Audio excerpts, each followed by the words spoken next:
just completely represents an all-around, all-American girl. She's a young woman of her community, a young woman of her time. These women are smart and educated. These are the top-of-the-line women in our country. We're talking the blood of America. We're talking all walks of life. The all-American dream. It's a phenomenon. It really is. Women who participate are the epitome of the pursuit of excellence.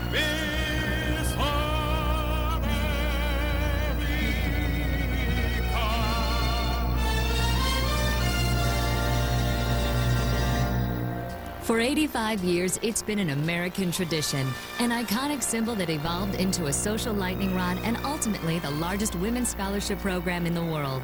It survived depression, wars, and scandal, and has become the longest-running special event in television history. For its thousands of contestants, Miss America has been equal parts Cinderella fantasy mixed with hard-won reality.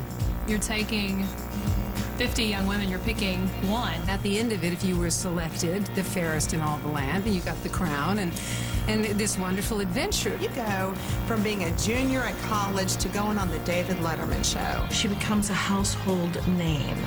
She is the current Miss America overnight. And what more reality can there be? And now, as this American icon comes to CMT, we take a look back at more than 80 years of greatest Miss America moments.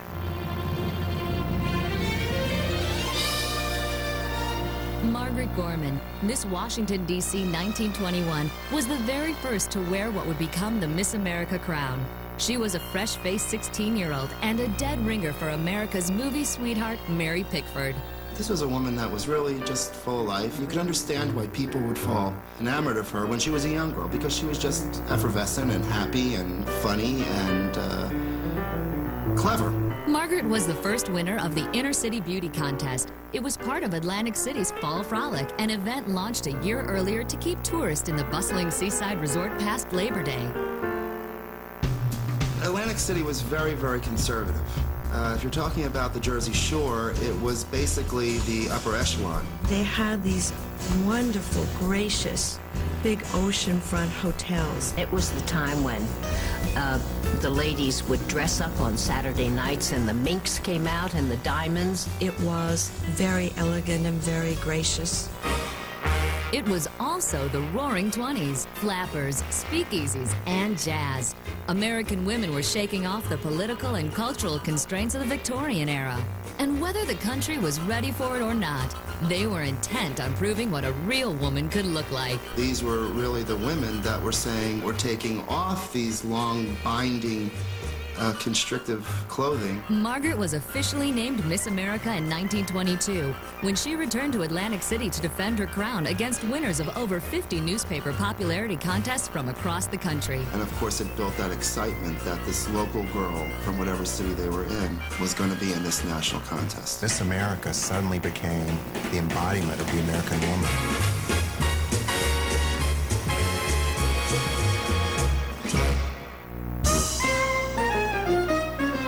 In 1923, a reported 300,000 fans jammed Atlantic City's famed boardwalk when more than 70 entrants were competing for the coveted title. They gasped in unison as 1921's bathing ensembles of baggy wool tunics and bloomers gave way to fitted bathing outfits with stockings rolled down to expose naked knees. Swimsuit fashion has certainly changed since 1921. And I mean, the thing that a lot of people don't understand or realize about the Miss America pageant is that it really began as a bathing suit competition. We had all the same swimsuits. They were black at the time. No one will ever know this, and it shows how old I am. Something called a vanity panel. There was a strip across the front that was straight, and that was the vanity panel. And they were black and white striped wool suits. And the stripes went this way. So if you were broad, you were broader. The elastic was very loose so that it didn't bind and show a pucker of skin. I can't believe I'm talking about this. We would giggle backstage and encourage each other to hold in your stomach and get out there and walk straight with your shoulders back. I just sort of imagined that I was looking in the audience and seeing every man sitting there in red underwear. The runway in Atlantic City was very, very long. And not only did you have to go all the way down it, but you had to turn around and come all the way back. It's all very proper, and our high heels, and I didn't have a problem with it. Let me tell you, the fact that I won a swimsuit preliminary means that there's a God in heaven and he works miracles. I had the same hips then that I have now. More than anything, I think it's about being able to walk out there and be confident. It's also part of the, dare I say, sexiness of Miss America. Several years ago, they did a survey of the American public asking if they should keep the swimsuit competition or eliminate it. And the vast majority said keep it. In 1935, Lenora Slaughter, a businesswoman and Southern Baptist from Florida, was hired to turn Miss America around. The pageant had fallen on hard times. Accused by the press and church groups of lacking decorum, it had been closed down since 1928. When Lenora came in, she said, "This has got to change." She was a very strong lady, decided what she needed to have done. After a decade of scandal and protest, Lenora's immediate goal was to attract a different and better class of girl to wear the Miss America crown. She did have a rule book, and it was her rule book. It was the day of, strict chaperones. In the 20s, the innocent search for the girl next door had given way to bad press that it had become far too risque. In 1925, famed sculptor and former pageant judge Howard Chandler Christie added fuel to the fire when he unveiled his latest statue. It bore a striking resemblance to that year's Miss America. It resembled Fay Lanphier, and because it was in the nude, it was another one of those things that just created scandal.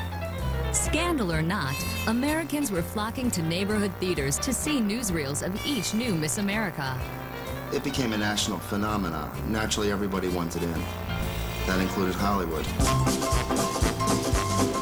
Upon her victory in 1925, Miss America Fay Lanphier was whisked to New York to co-star with reigning heartthrob Douglas Fairbanks Jr. in The American Venus, a film loosely based on the pageant.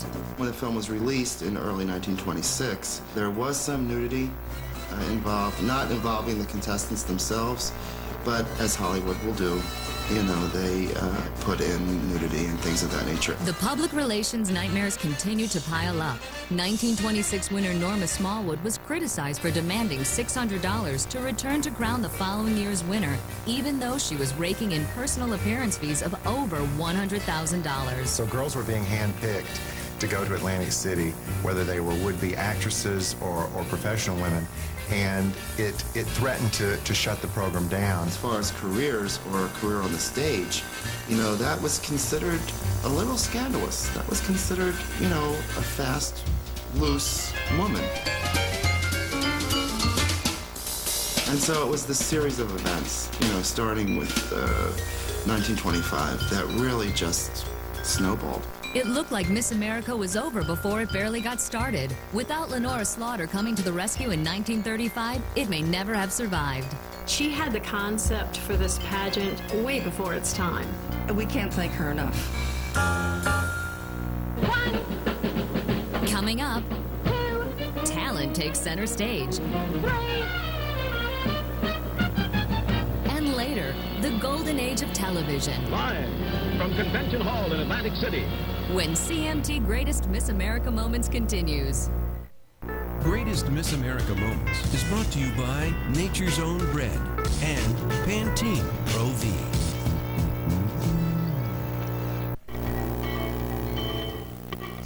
Today's lifestyle deserves a simple choice in bread. No artificial preservatives, colors, or flavors.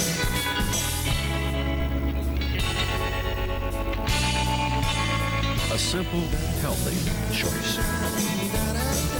Because you deserve it. Nature's Own. Our name says it all. This season, you can rescue your hair from winter damage.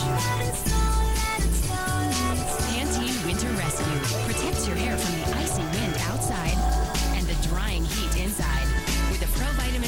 that replenishes moisture for 10 times the protection against winter's wrath. Static is sold last season. Pantene Winter Rescue. That's the beauty of health. A night when dreams still do come true. On Saturday, January 21st, 52 of the brightest, most talented, and most beautiful young women in the country compete for the ultimate honor. Becoming the next Miss America. Live from the Aladdin Resort and Casino in Las Vegas and hosted by Desperate Housewives star James Denton. Join me for one extraordinary evening. The Miss America Pageant. Live tonight at 8, 7 Central. Only on CMT. I'm ready. Welcome back to CMT Greatest Miss America Moments. The Miss America Talent Competition was added as an official category in 1935. Henrietta Lever sang and tapped her way to the crown, and Miss America was never the same. 1, 2, 3. 1, 2, 3. You've got the rhythm, Joey. I want to see how well you think you go it. It's easy, like picking candy from a baby. What do you mean you can't make it? I got something I want to show you. Oh, go ahead. Orderly,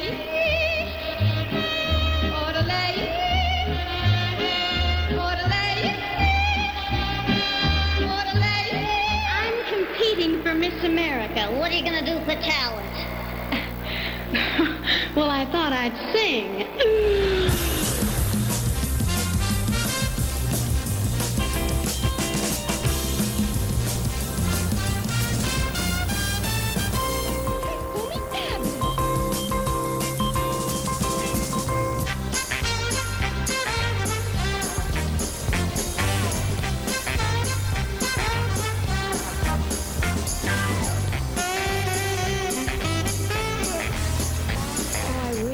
Broadway star like Mary Martin. I'd glide onto the stage amid the thundering applause of the crowd, and all would be hushed and still, waiting for me to sing. Uh-oh.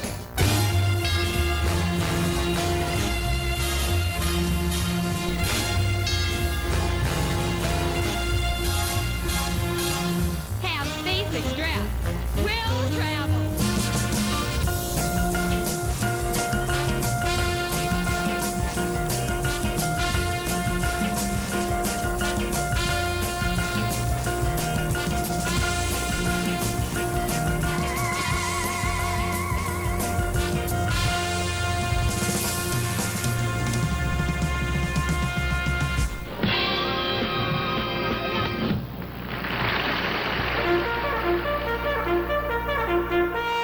When Jean Bartel won the 1943 crown, she transformed Miss America into a symbol of national pride and patriotism. Jean rejected film and stage offers in favor of supporting America's troops during World War II. Turned all those things down, and I was more interested in selling the war bonds. Jean was recognized by the Treasury Department for selling more Series E war bonds than anyone else in the entire country. 1944's Venus Ramey continued the effort. She sold war bonds, toured Army bases, and her picture was emblazoned on the side of bombers that made 68 raids over Germany without the loss of a single man. Miss America symbolized the girl next door, and every soldier who met that reigning Miss America during the times that she would travel abroad to visit with them felt like they were closer to home. It's like when you see the Bob Hope Christmas specials, and they're just hanging from the rafters. They hadn't seen American Girls very often, and we had a section in the show where we got these young guys to get out of the audience and come and dance with us. And they're our age, you know, they're all of 17, 18, 19. They're just boys themselves, and we're just girls, and they'd get out on stage to dance with us, and their whole bodies would be trembling. And I still hear from a lot of them. They'd give us their medals, or they'd give us their patches, or they'd give us phone numbers and say, call my mom or my wife, let them know I'm okay. These young men were so thrilled just to see these American girls. It sort of put everything in perspective for me.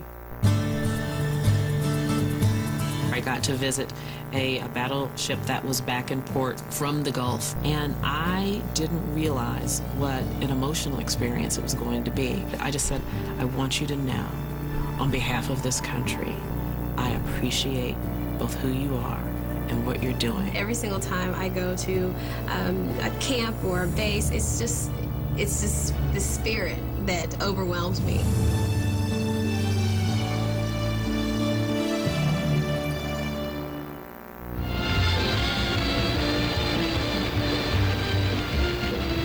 This is the 18th anniversary of the Miss America Scholarship Foundation, a plan to reward outstanding young ladies with the priceless gift of a higher education.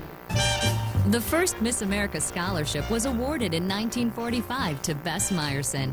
It was for $5,000. From humble beginnings, Miss America has grown to become the world's largest provider of women's scholarships. The idea for this landmark program came from Miss America Jean Bartel. My parents always stressed education. Mother always said, well, maybe we can't leave you a lot of money, but I'll see that you get an education. And that has always remained with me. So when I was invited to my Kappa Kappa Gamma sorority while I was on tour, the idea came, wouldn't it be nice to have a scholarship for education? The winner of a $15,000 scholarship, $20,000 scholarship. One will be the first runner-up. She'll win a $20,000 scholarship. The other wins a $35,000 scholarship. And the most coveted crown in America, and her life will forever be changed. In 2005, Miss America made available more than $45 million in scholarship money. And not just to the 52 women competing for Miss America, but also to over 12,000 state and local contestants around the country. Even if on the local level somebody gets $500 or $1,000, hey, that's substantial. One of my proudest moments after the pageant was being able to call my father and say, Dad, guess what? I'm paying for my final year at Stanford by myself. I mean, that was huge. They put me through college. Took care of room and board, books, and my college tuition. Whether you want to finish college or you want to go to nursing school, or whether you're a professional, and so you say, I want to take my scholarship and I want to go to New York, and I want to study with some of the best teachers in the world. I took classes, morning, noon, and night. If you took a poll, I think a huge percentage would say the same thing I said in 1963. Why are you here? Well, to earn money for my education. Coming up, a song and dance man croons his way into the heart of America. There she is. And later, Miss America weighs in on the country's most contentious social issues. When CMT Greatest Miss America Moments continues. Go to CMT.com for more CMT Greatest Miss America Moments. See photos from the early years of Miss America, watch show clips, and much more. Welcome back to CMT Greatest Miss America Moments. In 1948, for the first time since the pageant's rebirth in 1935, Miss America was crowned not in a swimsuit, but in an evening gown. Our head hostess came back and said, girls, get into your swimsuits. And as they headed toward the dressing room, she stopped him and said, you don't have to go. I thought, sure, I had done something wrong. But all she did was open her purse and take out the banner that said Miss America 1948. And the reason I didn't have to change is because Lenora Slaughter, our executive director, insisted that this year's Miss America would be crowned in an evening gown and not a swimsuit. But to appease the press, she allowed my runners-up to be in swimsuits. Fashions continue to change, and by the 1960s, the style and grace of First Lady Jackie Kennedy made its mark on Miss America. In fact, 1964's Miss America Donna Axum was crowned in a Jackie Kennedy-inspired gown. Jackie represented simple elegance. Many of us tried to emulate her style. Jackie's sense of style may have been vividly evident in the evening gowns of the early 60s, but each decade of Miss America seems to have had its own theme.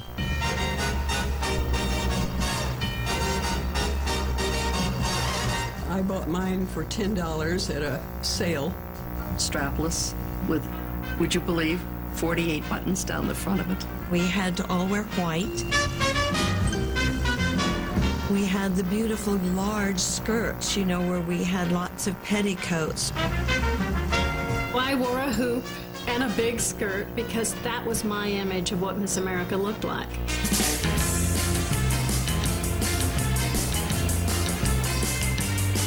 A big flowing skirt, but only flowed when I moved.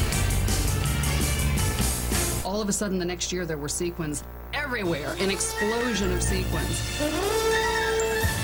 But that was the Reagan era, you know, that was the Dynasty era, the Dallas era. Definitely in the 80s, you could not get too many beads. Bead upon bead upon bead. Every step I took, those beads were getting tangled around my feet. And the whole time I'm walking down the runway, I could just hear beads scattering and falling all over the place. You can kind of tell what year the pageant or what decade the pageant is based on what they're wearing and also what their hair looks like.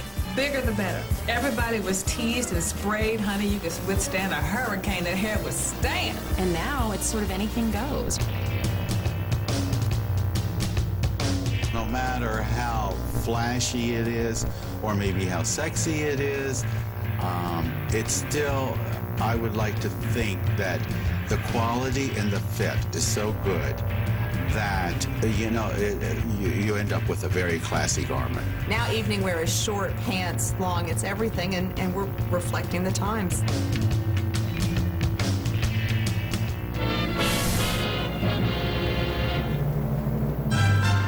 In 1954, a new phenomenon called television was taking the country by storm, and suddenly Miss America was in everybody's living room. Good evening, everybody, coast to coast. It was a national event that everyone knew about. It opened it up to the world. It did. I mean, it showed the world what we do. As 27 million viewers cheered on California's Lee Merriweather, few knew that the first Miss America of the television age came to Atlantic City carrying a heavy burden. My father passed away. And that was a big shock. And then it was, you know, getting close to the pageant time, and I said, I can't go. I don't want to go. Then Lenora Slaughter sent a lovely letter and said, please, I'm sure your father was anxious to see you go to Atlantic City, and we don't want to have to take away your scholarships. And my mother said, you know, the money's tight, so I did. And I won. Live from Convention Hall at Atlantic City, the 1970 Miss America pageant, celebrating Miss America's golden anniversary. Fueled by television, the Miss America pageant grew and prospered to become both a household name and a revered institution. It was ranked right up there with the Super Bowl and the Academy Awards. Every little girl in America would sit with her family and would watch and would try to imagine herself in that situation, winning that crown and winning that fame and winning an opportunity to be able to make a difference in the world. By the 1970s, Miss Americas were becoming famous not only for winning the title, but for focusing on professional goals. Phyllis George, Miss Texas, Miss America! She was the first female sportscaster, I believe, in the nation. Then she became a well-known businesswoman with Chicken by George, and she was the First Lady of Kentucky, so she was very visible. She was a remarkably gracious and graceful Miss America. I remember watching her and looking up to her so much.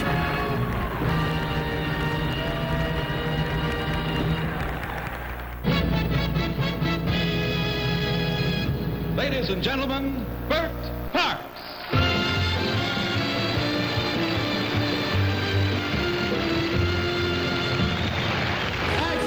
1955 ushered in a new master of ceremonies for the pageant. Bert Parks, a game show host and former vaudeville song and dance man, was about to begin a career that would forever make his name synonymous with Miss America.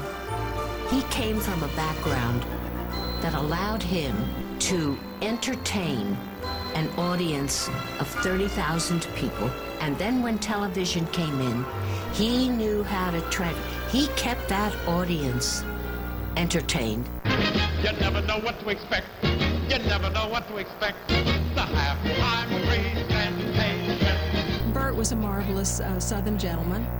He made us all feel extremely comfortable on stage. May I ask where in Arkansas you're from? I'm from El Dorado, Arkansas.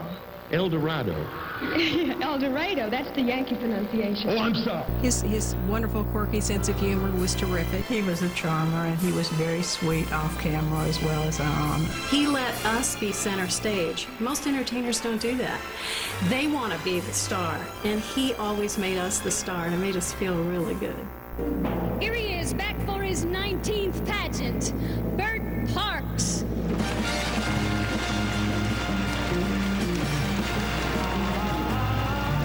He was the pageant.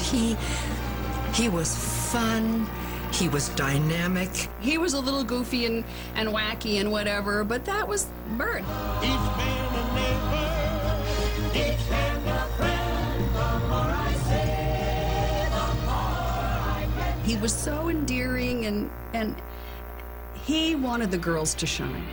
In 1955, Bert introduced the Miss America theme song.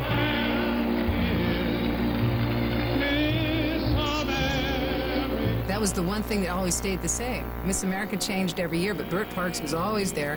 And that moment, there she is. It's become such a symbol and something that really everyone knows. Everyone can sing the song. It's been said that the song was as popular as the national anthem.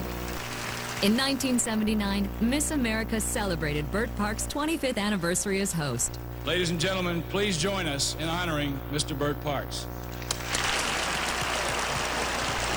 I want to tell you something, my friends, and this is from my heart. It's a great honor, seriously, to receive an award. But the real honor, and this I mean from my heart, has been sharing this pageant with you, the people. You, the people in the television audience. I thank you. You are the reason why I'm here. But that same year, pageant officials bowed to network pressure to find a younger host. Bert found out about his dismissal when he read it in the newspaper.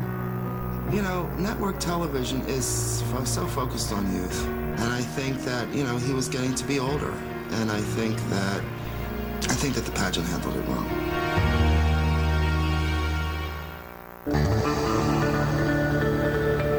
During the past 23 years, my grandmother often said to me that the character of a nation is determined by its womanhood. Through the practice of law, I hope to make a productive contribution to mankind and find the happiness of a fulfilled woman. 1974's Rebecca King was a Miss America intent on making a difference. Not only did she ruffle feathers when she announced that she competed only to get money for law school, she wasn't afraid to voice her opinions on all sorts of contentious issues, including abortion rights. We had Roe versus Wade answered by the Supreme Court of the United States of America. I was asked lots and lots of questions about very controversial issues. Young women certainly had to answer those kinds of tough questions, and so did Miss America. In 1974, Rebecca was invited to address the National Organization for Women's annual convention. And I spoke to them. I said, you know, I'm with you. I think women are great. Why would you make fun? Why would you belittle a program that supports young women for their future?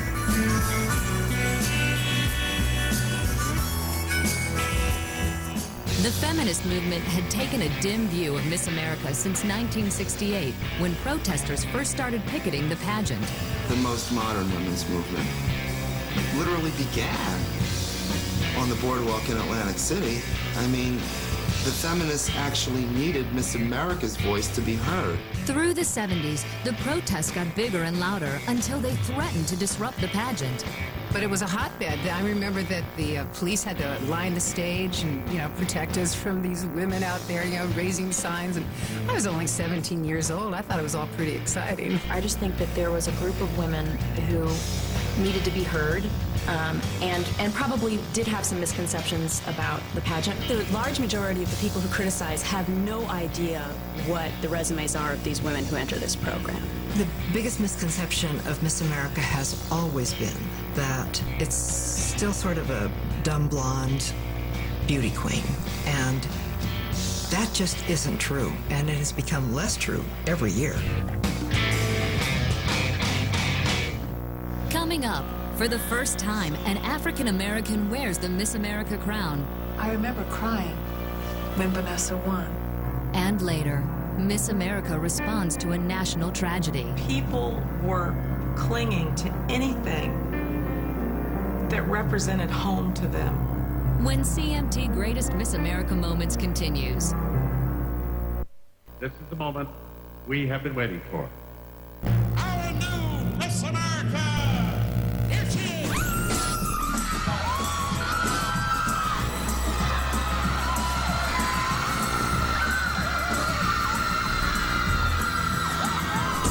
The Miss America Pageant premieres tonight at 8, 7 Central.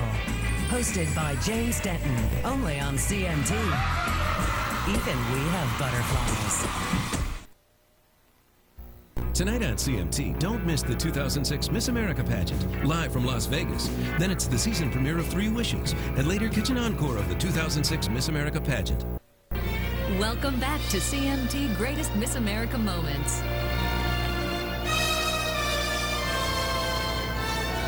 Live from Convention Hall in Atlantic City, the Miss America Pageant. In 1970, Iowa's Cheryl Brown was the first African American to compete for the Miss America title. 13 years later, in 1983, Vanessa Williams became the first African American to actually win the crown. Happy days are here again. The skies above are clear again. It was so clear that she was the girl. You know, she was beautiful, she was talented. There was no reason why she should not win, and it was a wonderful thing for it to finally have that, break open. Vanessa Williams, Miss New York! I remember crying when Vanessa won.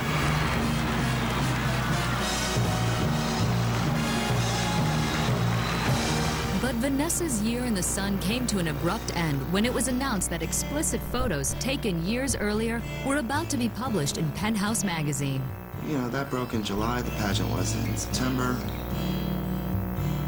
Sponsors were pulling out. If she didn't resign, they were put into a corner. It got really ugly, and it got ugly for everybody, the pageant, but especially for Vanessa. Everyone that I spoke to that she had met personally and worked with spoke nothing but high compliments of Vanessa, and they were privileged to work with her. They thought she was an amazing Miss America, and you know what? She was.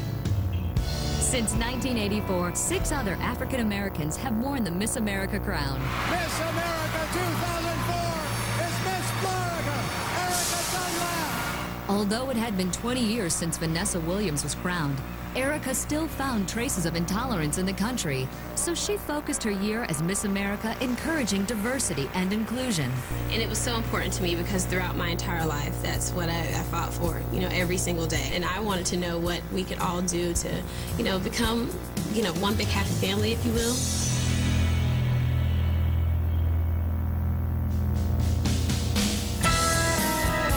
I feel that if we all take an initiative and learn as much as we can about other cultures, not only abroad, but within our country, then we can all function better together in society. It's very important. As long as there's no research, there'll never be a cure. What I would do as Miss America is make sure that no one ever stopped fighting, no one ever forgot the children that are missing and the children that have been killed. We're learning something new every single day, and so we can't stop educating ourselves. In 1989, the official platform was introduced. Winners eagerly agreed to become advocates for a social cause that was near and dear to them. Debbie Turner was the first.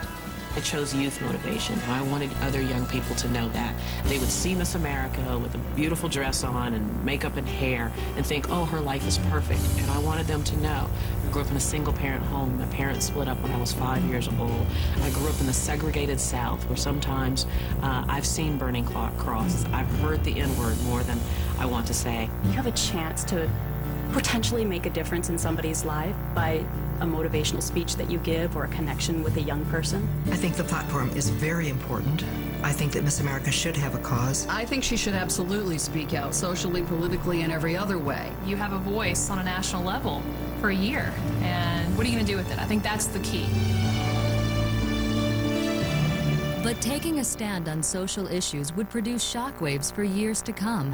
In 1991, a Denver newspaper reported that Miss America 1958, Marilyn Vanderburg, was a survivor of incest. Her own father had sexually violated her for 13 years. The abuse began when Marilyn was only 5 years old. And needless to say, the proud father. Oh, she's been a lovely gal all her life.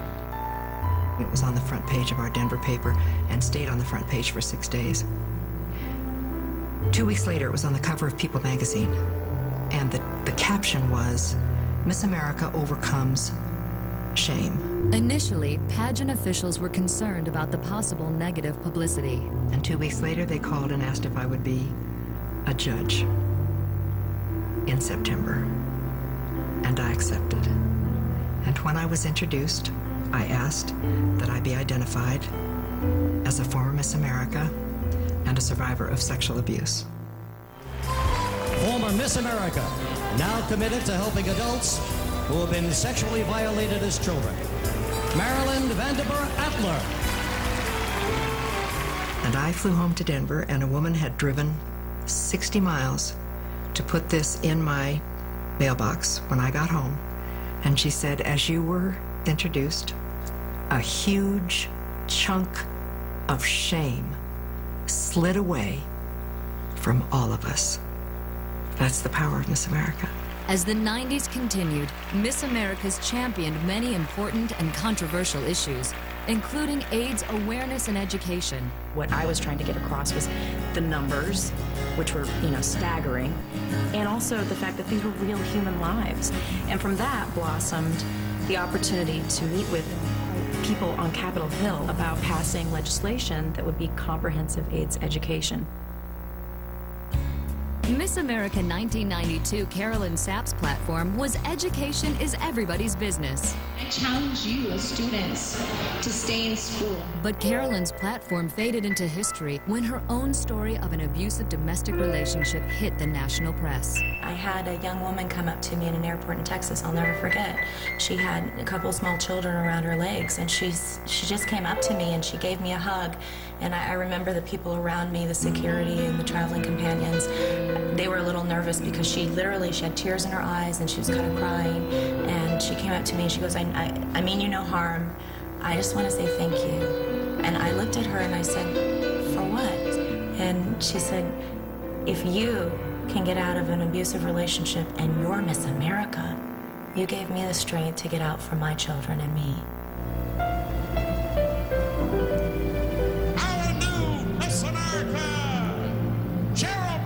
Mississippi's Cheryl Pruitt always believed she'd become Miss America. Her deep faith had carried her since a near-fatal car crash in 1968. Even though I was told that I might never walk again, I believed that I would walk. I believed that God would heal me, and I believed that through time that I could become all that he had called me to be, which I believed was Miss America. I remember being impressed with the boldness of her faith and being willing to share something that certainly at the least could be considered controversial, but also inspirational for those who chose to believe. In 1994, Heather Whitestone broke new ground for the pageant. She wowed both the judges and the audience with her unique ballet routine.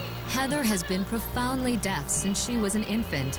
Dancing was a talent she'd learned as a child to help improve her speech. Heather made it to the finals, but when the time came to announce the next Miss America, Heather didn't know if she'd won or lost. As he was announcing who won the title, if she cried, which was Miss Pacina next to me, Colin, if she cried, then I know she won. If she did not cry, maybe I won. So I turned around, and she was pointing at me and saying, you won. And when she did that, my mind was blank. It was kind of a shock. And I remember looking at the audience. There were many people waving, saying, I love you, I love you. And I understood, because when you became the first person with a disability, for anything, to win any title, you have a big responsibility, and I understood that, and I got scared a little bit. So I said, God, you better come with me. I can't do it alone. I need your help.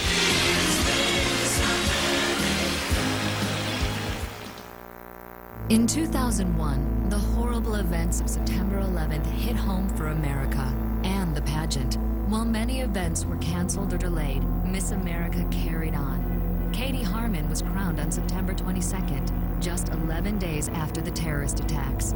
It was a sad time for the Miss America family. Former Miss America Sharon Ritchie lost her son Stephen at the World Trade Center. Do I miss him? Every minute of every day. And we think about him all the time. It was a horrible time for America. Everything changed that day. More so for some of us, but the whole world has been different. People were clinging to anything that represented home to them and a sense of security and an ongoing well-being of America. People were so desperate to try to feel something that was even somewhat normal. And I think it was the right thing for them to go ahead with the pageant. Katie Harmon became an ambassador of hope for America, visiting rescue workers at Ground Zero and the Pentagon, and encouraging the survivors and the families of those lost. The contestants that year were very, very impressive to me. They really pulled together. They're still very, very close. Coming up, a new tradition of excellence is born. It represents the young womanhood of the United States in the best possible way. When CMT Greatest Miss America Moments continues.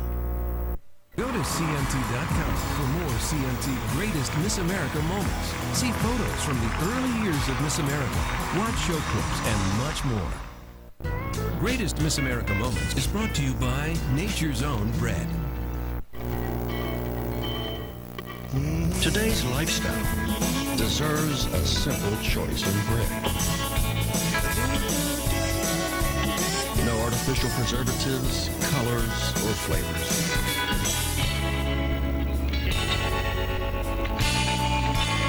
A simple, healthy choice. Because you deserve it. Nature's Own.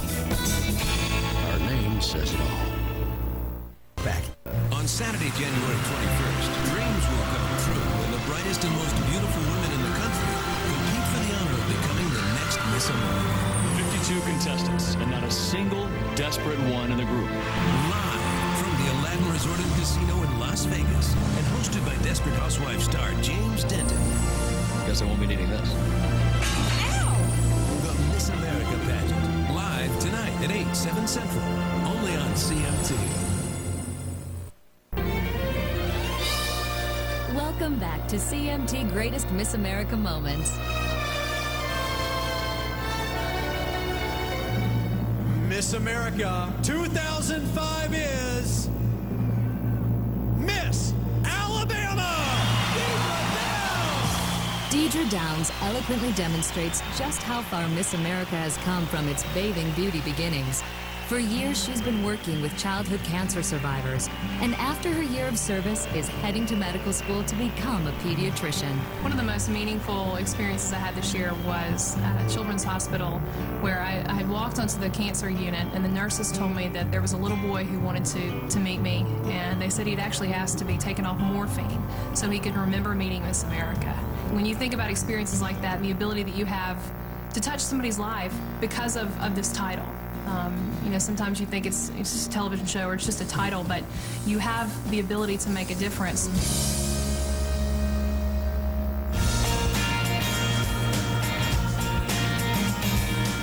2006 marks another milestone for Miss America. Instead of Atlantic City, the next Miss America will be crowned in Las Vegas, and the pageant has found a new home at CMT. The pageant continues as an American icon, touching millions and celebrating its unique and storied role in American society. We're looking to the future because it's only going to get bigger and bigger. It has the capacity to change lives. Changed my life. It's changed thousands of women's lives. How many thousands of girls are in college or medical school or law school because there still is a Miss America pageant? It represents the young womanhood of the United States in the best possible way. Whether you're rich or you're poor, you grew up in a trailer or you grew up in a mansion, it doesn't matter what color your skin is. We are America.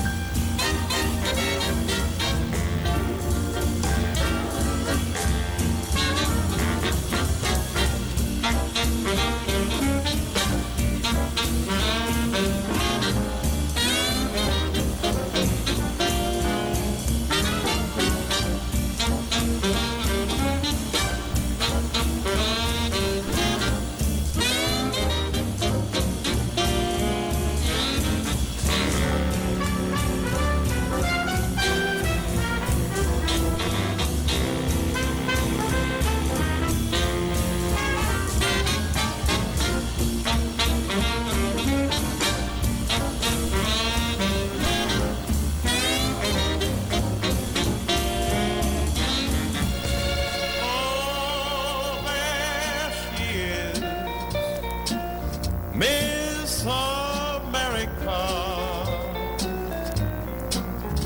There she is, your ideal, the dream of a million girls who are more than pretty, can come true in Atlantic City, for she may turn out to be the queen of femininity. There she is, Miss America. There